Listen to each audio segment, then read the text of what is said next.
Hello and welcome to Home Away from Home, a mini series where we highlight the stories of expats who are making the Netherlands their new home.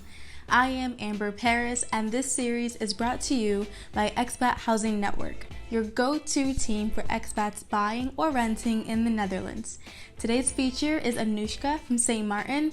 She moved herself and her salon to Rotterdam, and in this video she will share how hair culture facilitates community among expats in Rotterdam, and also leave some words of advice for any expat looking to be an entrepreneur in the Netherlands. Without further ado, let's meet Anushka. Well, I am Anushka Christian, and I am from the island of Sint Maarten. The Dutch side of the island is an island in the Caribbean, divided into French and Dutch, but we're very Caribbean, so it's completely opposite of France or the Netherlands. We're just doing our own thing.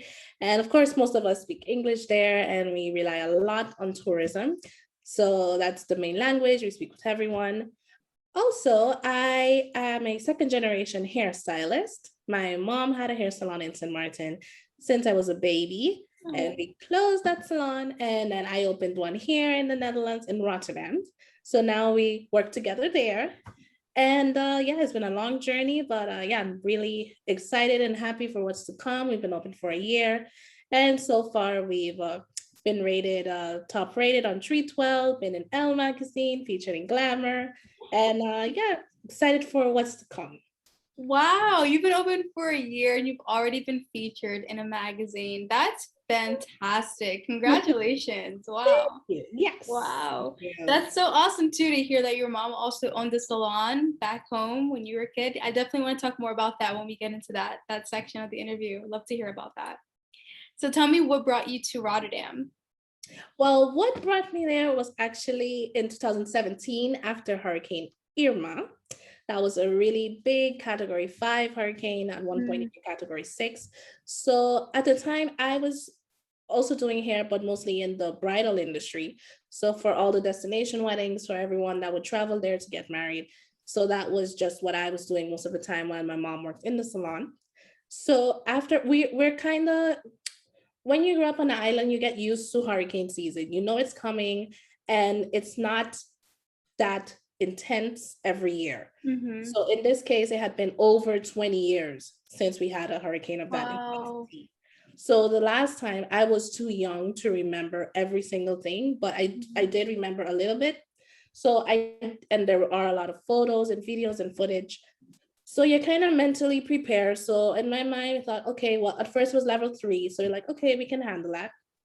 And you just think, all right, maybe we're going to be closed maybe for a week, and then everything's going to get cleaned up, and then we'll just move forward. As things just kept on going, the days went by, it got stronger and stronger. So when we realized, all right, it's going to be a big one. And the damage of a Category 5 or 6 hurricane, for the people that never experiences something like that, is lots of flooding. A lot of houses are damaged, roofs, a lot of leaks in your roof, windshields of cars. In this case, there were boats from the harbor that were in the middle of the street, like trees on the streets, and lots of garbage. Yeah, in this case, even hotels and villas, like everything, all the glass is just bursting. The ocean, if you're located near the beach or on the beach, that ocean water is just banging against buildings. So it's pretty intense. It's a lot of damage you're gonna get fixed in a week. So before that, I kind of was thinking I wanted something more. And to rewind a bit, I actually studied in the Netherlands from 17 to 21. And then I left. And then I went back home, and at that time, yeah, everything was going well. And I thought maybe I'm going to move to Holland again, and just this time see how it goes, try something different. Of course, you're not a teenager, you're an adult, so you're thinking more career-wise. So I did that. And I guess the hurricane was the motivator. So at that point, a month later, after no electricity, looking for buckets of water, just the heat and it's the damage. Luckily, my house was fine. My mom's car and my father's car was fine, but there was a lot going on with a lot of people in the neighborhood. Of course, just a lot of tragedy. So yeah, that's why I moved initially. And when I first moved, it was pretty much just to work. I thought I'm just gonna work, just like a normal person, get a normal job. And Oh, you mean not being a hairstylist? yes. Oh, wow. Okay. So yeah, I've had because my education is in international tourism and leisure management.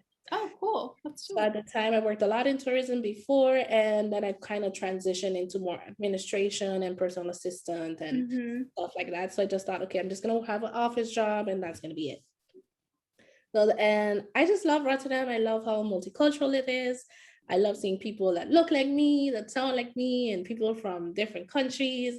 Even I feel a hint of home because I grew up near the harbor in Sint Okay. Maarten, so I'm used to seeing Ah, people from the cruise ships and in the shopping areas. I'm just used to hearing different languages and seeing different people. So I feel that I get that vibe in Rotterdam. whoa. I would have never imagined to compare St. Martin to Rotterdam. Cause I'm just thinking about the weather right now. I'm thinking like, I am not leaving the Caribbean for this. Not the weather. No, but that's so fascinating that the presence of a harbor helps you feel that familiarity. Can you tell me more about that? Yeah, so as I said, the island depends on a lot of tourism. Pretty much over 1 million tourists a year, and a Yeah. lot are American, and in some cases European or from Hispanic Latin countries. And also in the shopping area, just my neighbors and everyone, whether it was India, China, Trinidad, Venezuela, Colombia, Dominican Republic, you're just used to that. I think when people think of an island, we have similarities, but in my case, I grew up on an island that has over 100 nationalities. So Wow. I'm really used to just being around different people versus, and that's something you don't think about. A lot of things I'm experiencing actually for the first time in Europe that Okay. I've never experienced in St. Martin. So it's like you feel a little bit on the outside when you move to Europe versus the Caribbean, you feel more like you belong, even though you're all different. So it's kind of opposite versus people that feel really awkward around a lot of different people. They kind of like just want to stick to their circle. I'm the opposite. I need to be around diversity because if it's all just the same people, that's where it gets a little odd.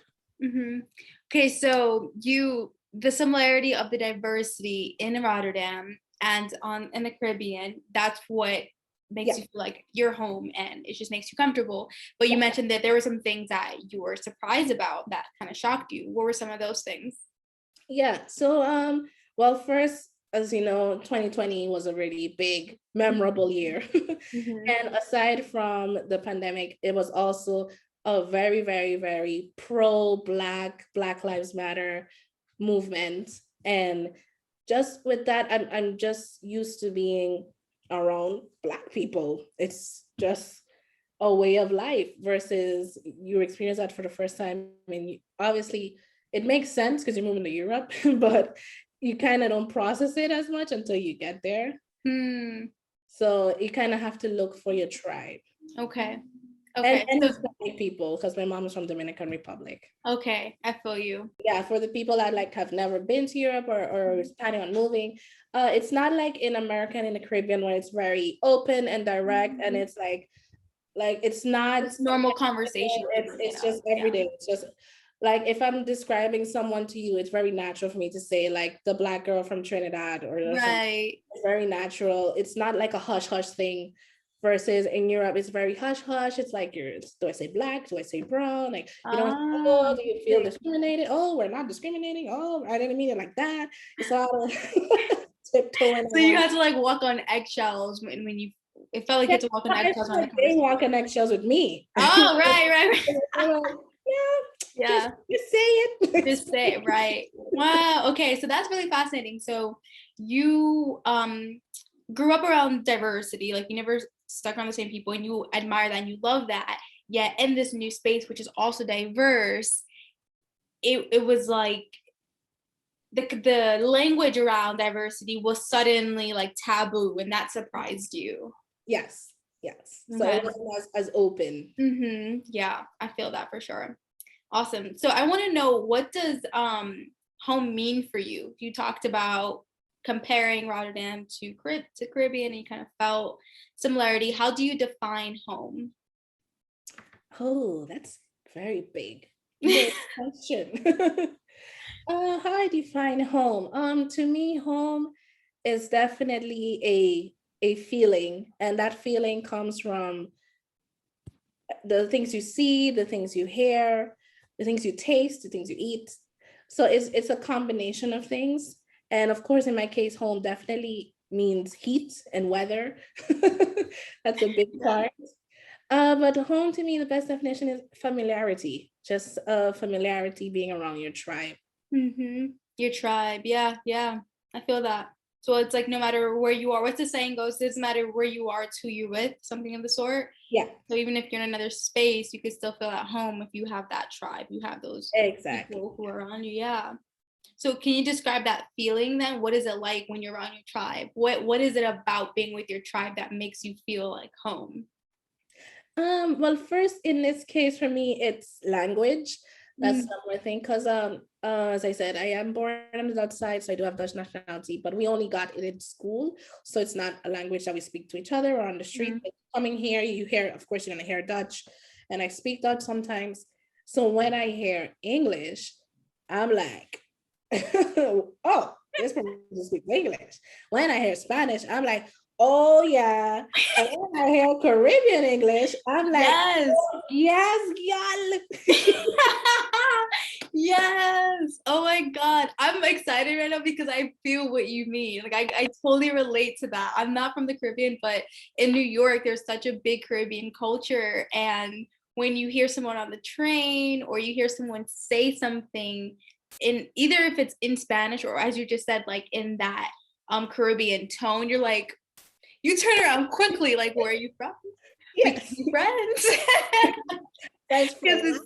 yes, you see each other, and then there's that unspoken like there's that connection in language. Yeah, in every language, when you find someone who speaks your language in an unfamiliar space, it's like this deep comfort that you feel connected to the person because there are ways you can express yourself in your native language that you can't in your second language. Yeah, So it's exactly. like that certainty that I can we're here. Yes, we see each other. So have you had those experiences in Rotterdam where you'll like overhear someone speak Spanish or something of the sort? Like, what has that been like? Yeah, sometimes every once in a while, like maybe if shopping out and about. And in my case, I've started doing online consultations. So some people, first it starts online, they fill in a form, and then we get on the phone or video chat. Mhm. And like within 30 seconds, I could just pick it up. And I'm like, where are you from? They're like, oh, Sint Maarten. And I'm like, yeah, I know. I just had to ask, but I know. Yeah. Sweet, awesome. So there's a big Caribbean culture in Rotterdam. Yeah. In Okay. Rotterdam, yeah, that's where I would say most Korean people choose to live. Oh, interesting. I didn't know that actually. Awesome. Yeah. So, are there more about this concept of home, right? So, you mentioned that it's about being with your tribe and that feeling. When you moved to Rotterdam and you moved into your new place, was there anything in particular that you did to your space to make it feel more home like? Well, in particular, that was yeah, I pretty much made, well, in my case, with my space, I'm thinking more long term, and my mindset in moving was more in a minimalist mindset. So I didn't want to have a lot of stuff. I Mhm. didn't want a lot of clutter. And I just wanted things to be kind of classic. And also, I'm always thinking long term. So when it's time to go, it's like time to go, just pack and go. Super easy and I feel simple. that. But little touches were adding plants. So I have a couple of plants. And it's more in the stuff I do, in the content I do. So in my notebooks or just certain colors or maybe in fashion. But in Mm. particular, as far as furnishings for the house, I kept it more minimalist and classic. Oh, sweet. Okay. I feel that. Yeah, when you bring a lot of stuff with you, no, it's not fun. It's not fun at all. So you're saying like having your notebooks and stuff, so like being able to release your thoughts into journal. So being able to do that in your space makes it feel like home. Yes. Like or like it's your second home. Yeah, and definitely, yeah, whenever adding music, Mhm. that's easy. Music, yes, that definitely plays a big part. So how does music play a big part in claiming the space you live in? I'd say a pretty big part but in my space, I feel like in my area and in my building, it's pretty Hmm. quiet. Hmm. Versus my mom also lives nearby, but not in the exact same building. So in her building, yeah, I hear more different types of music. And going to, for example, a certain friend's house, then certain areas of Rotterdam, that's when you hear really loud music and Caribbean music. So you can really tell based on the neighborhood. In this phase in my life, and anyone in a certain phase in their life where they're trying something new in a new country, you're just testing and figuring things out. And I feel like buying a property is very personal and it's a commitment. So if you think it's for you to live there, you have to be very sure as far as your work, your tribe, your Hmm. love life, your family life, if you have kids or not, if you're going to raise them there or not. And I just think when you're renting, you have more flexibility. Hmm. And when you buy, in my mindset, when I buy, it's going to be for myself, but my priority would be to buy and rent out so I can have properties as ownership. I feel that. I want to hear more about when you were growing up in your mom's salon. Can you tell me about that? What was it like? Well, it was just a way of life, actually, because first it started in our home, in our living room. But it was just divided in a way that you couldn't really tell it was a house, but it was just in the living room. And I was just used to coming home and going in my room and just like seeing the clients. And then my mom started buying me dolls. And then from the dolls, it went to mannequin heads. And we still have mannequin heads in the salon now. And that was like my own clients, so I can mess up and without me having to have repercussions on a real person. Yeah. So yeah, it was pretty second nature. And as I got older, that's when I started helping out and getting more involved. And it went from kind of just helping out after school to helping out on weekends. Hmm. And while I was working, when I graduated and everything was done, and I tried a couple jobs. I just thought, I just called her one day and I said, you know what, I'm gonna leave this job. I'm not gonna look anymore. I'm just gonna work in the salon. And she said, are you sure? She's like, well, you gotta get some clients. And I was like, I'm sure. So yeah, it was just a very last minute kind of decision in my 20s, early 20s. Hmm. And it was not planned. It was not anything that we worked towards our whole life. And people will always say how I did it well and I did it like her, but to me it was kind of just a side thing.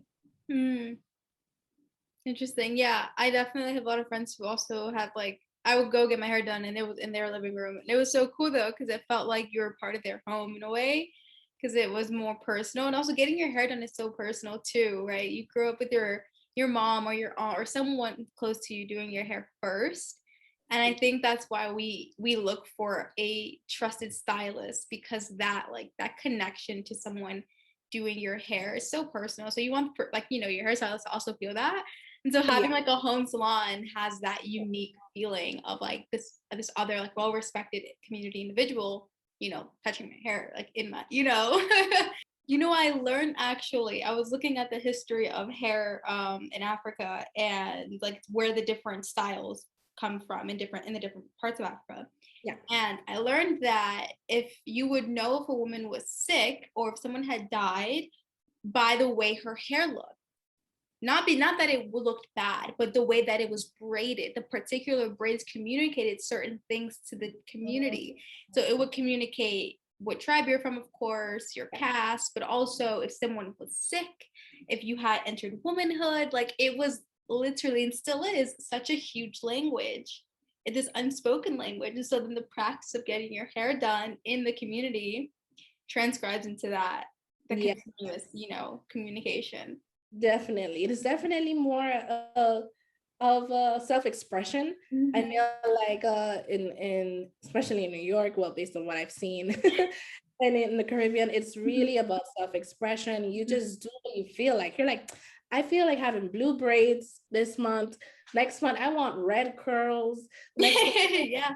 be smooth. You just kind of switch it up Yeah. and just keep their classic look also. Mhm. But it's a way you just feel like you have to do this for yourself. Going to the salon is a form of self-care. Absolutely. Oh my God, that's actually a perfect segue into the question that I prepared to ask about. I wanted to know why was it important for you to have a hair salon? Like, what was your motivation to having your own salon and just, being the captain of the ship? Well, first was mentioning captain of the ship. I've kind of always had that personality. So I always knew, okay, I need to be the captain. I am in full captain mode. And as far as having the hair salon, I just noticed that there was a gap in the market just based on research and based on what I was seeing. Because I just thought, oh, well, it's the Netherlands, it's Europe, it must be booming, it must be popping over there. And it wasn't. As far as bridal, it wasn't. Yeah, because you came from a big business, like you had this influx of clients because of your position. Yeah. Exactly. So, just based on the mindset of the people and also the tourists and also the weddings, it was a combination. So I just expected a bit more. So I was a bit underwhelming seeing that the bridal industry was not what I thought. And also seeing that even hair salons, not that they don't exist, but I believe that number one, there's not many of them. And number two, they're kind of hidden. They're not as public as my salon, Glamaty, as far as social media and SEO and website and just publishing and being featured in podcasts and interviews. Because I understand, I'm second generation, so I get it. Because my mom herself, she just wants to do hair. Hairdressers want to do hair. But I have a mindset of, I'm not a hairdresser, I'm a businesswoman. So what comes with that is doing all these other things, because you can do anything amazing, but if no one knows about it, Boom. yeah. So I want to talk more about like this connection between feeling at home and hair culture. So I like to discuss the relationship between those two. Like for me and many other Black women that I know, hair is such a huge part of our identity, and the hair culture surrounding hair salons is a huge part of facilitating community. So when I relocate somewhere, the first thing I'm wondering is, okay, where is there a salon that knows how to do curly hair and that I can trust? Right, we were just talking about that, right? Because then you feel seen and you feel more welcome to the community as an expat, right? Have you heard this similar thing or kind of got a sense of this from your clients? Tell me what your thoughts are on that. Yes, I did. And another factor that I haven't mentioned yet, people do have difficulty finding a hairdresser, being in a new country, but another big barrier is the language. People have tried other places that have speak English as a second or third language, and it just doesn't communicate well, and they leave unhappy.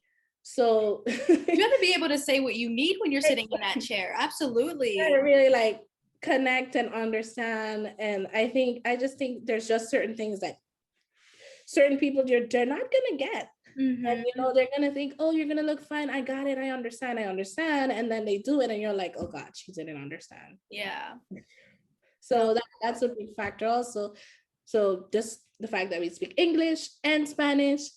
So majority of our clients actually are not Dutch.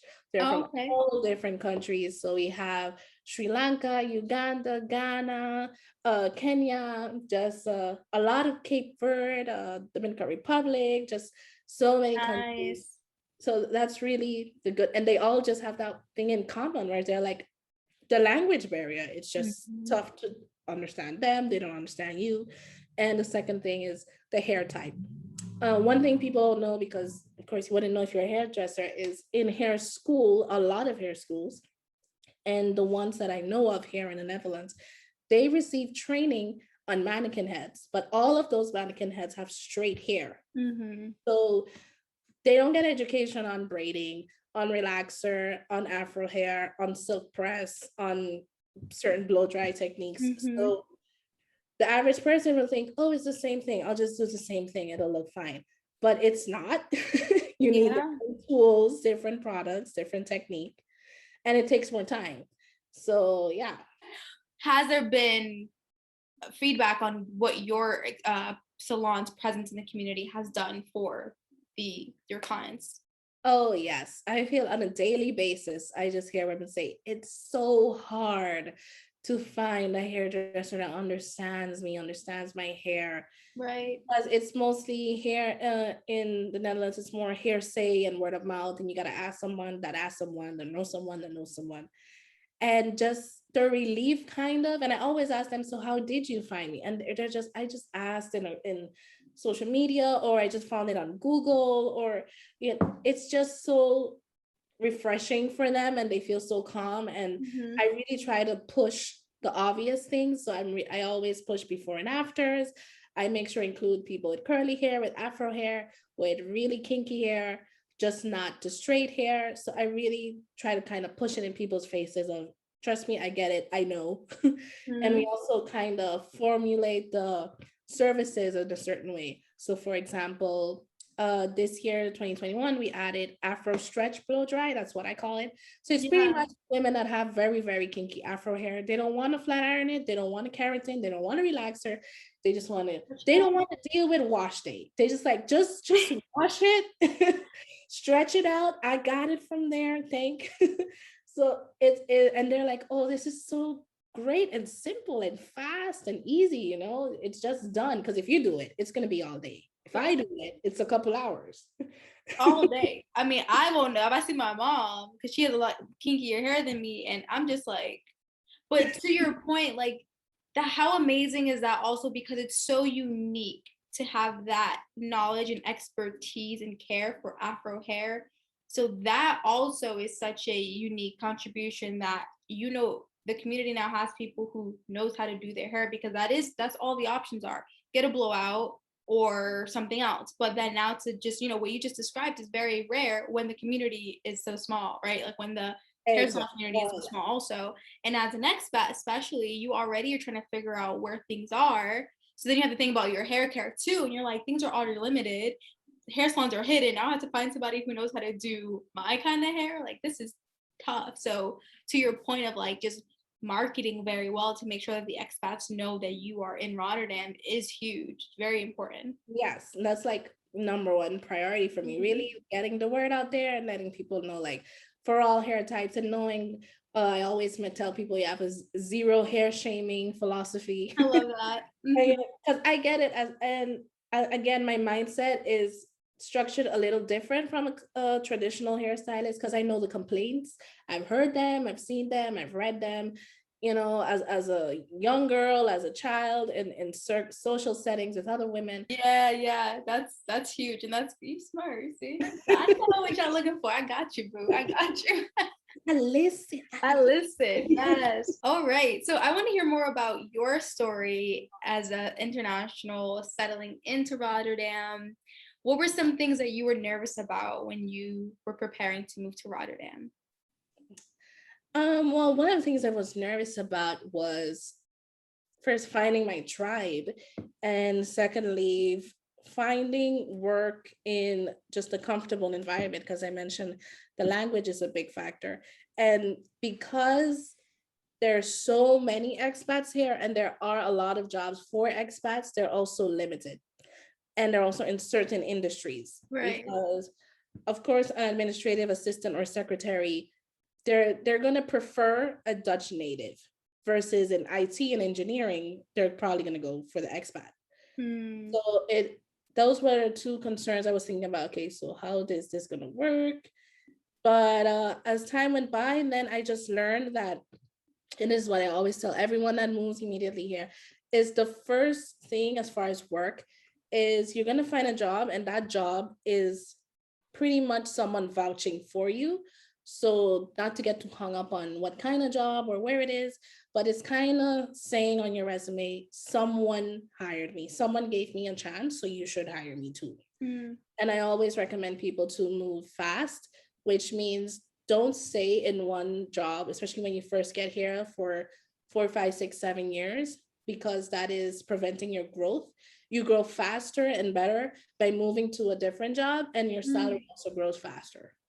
Okay, so you're concern was finding a job considering the language barrier, and so you tackled that by securing the jobs that that were looking for expats, and then consistently growing in those industries by staying on your toes and going to the next step. Yeah. Okay, sweet. So at what point did you decide Glamaty is happening? Tell me what that was like. Well, Glamaty, that was also the name of it in Sint Maarten, as far as for weddings, for bridal division. And coming up here, I just thought I would do Glamaty on the side. But as I said, since it wasn't what I thought it would be, I just thought, okay, you're gonna have to do this full time. It's gonna have to be an actual salon. And I'm like, am I really ready to have a salon? I don't think I want to do this. I'm not sure. So in my mind, it was, let me test it out. So first I started testing it out at a salon studio concept that a lot of people are familiar with. So you're just renting a space within a space. So it's just a small room, one chair, one mirror, one shampoo unit, that's it. And just seeing how that went and seeing the response, then I felt, and unfortunately due to 2020 and the pandemic, I was like, oh boy, it's working, but it's not. But the feedback, it was like, okay, this is really needed. It's really working. All right. And by that time, my mom had closed her salon and sold it. So she was like out. She's like, I'm done. I don't want to do this anymore. I'm like, okay, great. Live your life. Have fun. And then, yeah, again, because of the pandemic, she was like, you know what? I think I'm going to join you. So I thought, okay, well, let's do that. And I thought things were going to go much slower, but one thing led to the next. And due to the older space I was in, just lack of management, finances, etc., we just decided, let's just find a bigger space. And we got really lucky in the spaces on Wayna in Rotterdam, near Rotterdam Central Station. And it's not very, it's not, a lot of people, like even for me, I thought, I don't think I'm gonna get that space. And then I got it, and just feeling like a Black-owned multicultural salon in that area, it is just not common. So it feels good. So it sounds like there was some resistance happening, but the universe said, no, this is meant for you, because it still happened in spite of the pandemic, in spite of your own doubts that you wouldn't get the space. It all worked out. Even after your mom sold her salon. This sounds like it was meant to be. Like, this is so exciting. Wow. So you were concerned about the language barrier when you were searching for a job, when you first arrived. Were you concerned about the same thing when you were preparing to own your own salon? Actually, no, because I knew that I was gonna target expats. So my mission was, all right, if I'm gonna do something that I own and that the ship that I'm driving, the people on my ship, my passengers are gonna be expats. Sweet. And you for firsthand understood the language barrier, so you knew exactly how to approach someone who's shy about the situation. Exactly. Yeah. Awesome. So how was the experience of like navigating the contracts and the, all the logistics of being an entrepreneur in a new country? How did you manage that? Well, in that regard, because I was open a year already prior, I had a bit of contact and communication with other businesswomen. So I just asked everyone, people that moved to bigger spaces, people that shut down, people that stayed and stayed. I just asked everyone what was their experience as far as certain realtors, certain areas, certain laws. I even spoke to 2 lawyers. I like to do research because I was scared. I need to know what I'm doing just to make sure. And one lawyer just told me how to handle stuff. And another lawyer told me, you know what, I wouldn't advise this. It's not the right time. I don't think this is a good thing. Maybe you should keep looking. So I just took everyone's opinions and just made my own decision. That's wise. Yeah. And that's all you can do, really, because people can tell you all these different things based on their professional experience, based on their expertise, but no one's technically right. It's all on you and your intuition as a businesswoman, what you think is best. Yeah, and I really value those opinions because it kind of gave me things to look out for and to consider. Because and being that you do have to be realistic and being like, okay, what's worst case scenario? Absolutely. What are you gonna do then? Okay, this is what I'm gonna do. What's the best case scenario? And also, what can be better as far as contracts and finding location. I spoke to a few businesswomen, and some of them told me, well, this is what I did wrong. This is what you should look out for. You should negotiate on this. You should ask for that. So I really pushed for as much as I could. So if a potential entrepreneur is watching this video right now, she wanted to know those tips, what would you tell her? Well, those tips would be as far as renting your own space, finding your own, or just opening a business. Yeah, the advice that you gathered from the woman you spoke with. Well, for those tips I would give, first of all, definitely speak to a lawyer. When you get to the stage of receiving a contract, whether you're renting a space or just going to register your business and going to freelance, just if you're going to get any type of contract that has to do with another company, have someone look over it, because they're seeing things that you're not. Mm-hmm. Also, speak to other business people that are 1 or 2 steps ahead of you, so you can know what was their experience, what they did wrong, how much things are going to cost, because we have very unrealistic numbers in our heads. Oh, so yeah. We underestimate all the time. Like, oh, we like 5,000. We're like, no. I can afford that. It's just a little bit. It's just a little bit. And you're like, no, it's much more than that. A lot more than that. Yes. And also, like, just know, okay, so when money does run out, to be prepared, because we had these grand visions of what the salon was going to look like, and we ended up with the minimalistic approach. So yeah, that it's those things. Just don't make decisions just based on feeling, but on facts. Wow. So how do we find those facts? You talked about speaking with a network, and earlier talked about finding your tribe. How did you find those people? Like, did you know people before you moved to Rotterdam? How did you find your network? No, I didn't know pretty much anyone at all. So most people were found either through Facebook groups, or just when you happen to start a business in your industry, in your sector, you're always looking at other people in your same industry. Mm-hmm. So you meet them in person, or it depends where you work, you mingle a bit, or in Facebook groups, you mingle that way. And also networking events. I love networking events. Once upon a time when we could go outside and talk to other humans and hug each other. Well, now I can like tap into any Zoom room that's happening in any part of the world. So I think we might have an advantage nowadays. Well, there you go. That's pretty much how I built my network. And I was always putting myself out there. Mm-hmm. And that's another thing for anyone that would be thinking about moving to Rotterdam or anywhere in the Netherlands. You have to be mentally prepared to put yourself out there, because in particular, it's not New York, it's not Sint Maarten, where people at the bus stop or at random going to be like, hey, nice sweater, how you doing? How's your day? Like, no, you have to be proactive in putting yourself in certain rooms and joining certain conversations and groups and online spaces. Absolutely. Another interviewee for this series said the exact same thing. Whether it's personal, professional, looking for your house, just because of the social dynamic here, and it's not to be rude, it's just not the cultural norm to just speak to people randomly.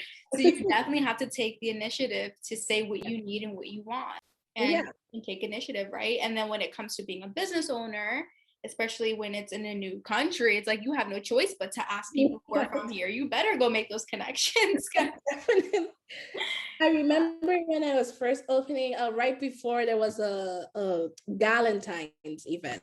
Ooh. So I was in February for 16 or 15. Mm-hmm. And so I did that. And I remember I told everyone there, and I just remember how excited everyone was like, wow, I can't wait. I'm going to go. Congratulations. Oh. So that kind of made me feel like, okay, we're doing this. Like, this is happening. No, I see there are so many signs telling you that this was meant for you.